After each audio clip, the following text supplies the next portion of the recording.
Most Christians know how to talk to God. Very few actually know how to be with Him. And honestly, that may be why so many believers feel spiritually disconnected. Because prayer was never meant to be a rushed religious performance, not a checklist, not memorized words repeated emotionally empty. Prayer was meant to be relationship, connection, conversation. But somewhere along the way, many Christians learned how to speak at God without ever learning how to truly commune with Him. And the frightening part is this: you can pray every day and still never slow down enough to actually experience God's presence deeply. Psalm 46:10 says, "Be still and know that I am God." Be still, not rushed, not distracted, still. And today, we are going deep into the difference between talking to God and truly talking with Him, because understanding this could completely transform your prayer life forever. 1.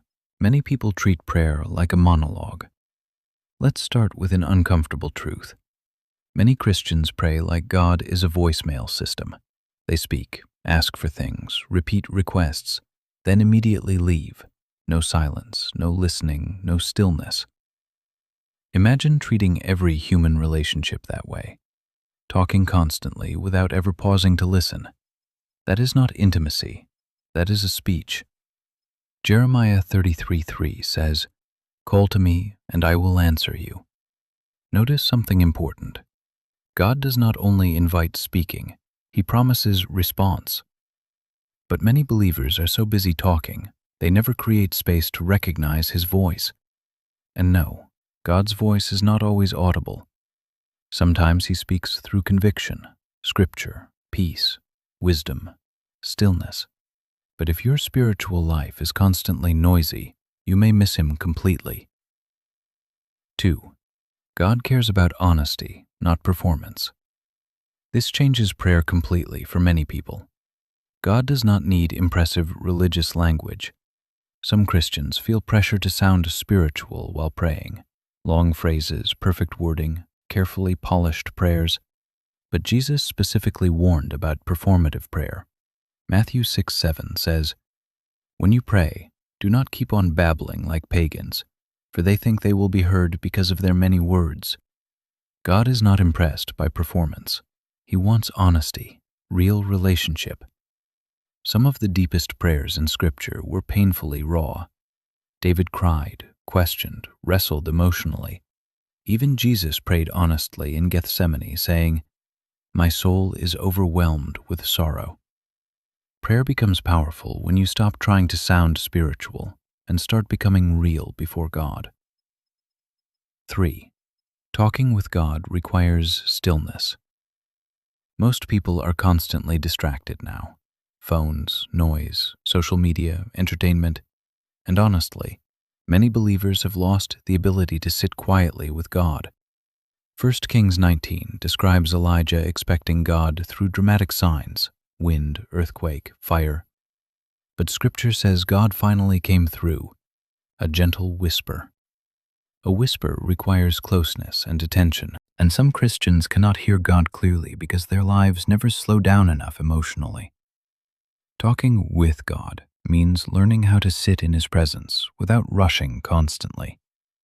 That may feel uncomfortable at first, because silence reveals what distraction often hides. But intimacy with God grows deeply in stillness. 4. Many people only pray when they need something. This is another major issue. For many believers, prayer becomes emergency communication only. Stress, fear, crisis, need. Then suddenly prayer becomes intense. But healthy relationships are not built only during emergencies. Philippians 4:6 says, "In every situation, by prayer and petition, with thanksgiving, present your requests to God." Every situation, not only painful ones. Talking with God means involving Him daily, not just when life falls apart. Talk to Him while driving, walking, cooking, working, not religiously, relationally. Because prayer was never designed to stay trapped inside formal moments only.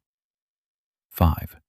God already knows, but still wants relationship. This confuses some people deeply. They think, if God already knows everything, why pray? Because prayer is not mainly about informing God, it is about connecting with Him. Matthew 6:8 says, "Your Father knows what you need before you ask Him." So why ask? Because relationship matters. A loving father may already know his child is struggling, but still wants the child to come close and speak honestly. Prayer changes us spiritually. It softens the heart, realigns perspective, builds dependence on God. And honestly, many people do not actually want God Himself. They only want what He can provide. That is why prayer often becomes shallow, because relationship was replaced by requests. Many Christians believe successful prayer means getting what they asked for. But sometimes the greatest purpose of prayer is not receiving answers. It is becoming closer to God Himself. Jesus often withdrew alone to pray, not because He lacked information, because communion with the Father mattered deeply. Luke 5:16 says, Jesus often withdrew to lonely places and prayed. Often, consistently, intentionally. Prayer is not magic words to control outcomes. It is relationship that transforms the soul gradually. And honestly, some of the most powerful moments with God happen when no words are left at all, just presence, stillness, surrender. So if your prayer life has felt dry lately, disconnected, or one-sided, maybe God is not asking for more words. Maybe He is asking for more relationship, more honesty, more stillness, more presence.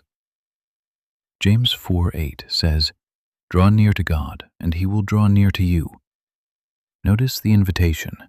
Draw near, not perform perfectly, not impress Him religiously. Draw near, because prayer was never meant to be empty religion. It was always meant to become relationship. So ask yourself honestly today, have I only been talking to God, or have I truly been learning how to be with Him? And if this message spoke directly to you, drop a comment saying, "Lord, teach me how to truly walk with you." Because the deepest prayers are not always the longest ones.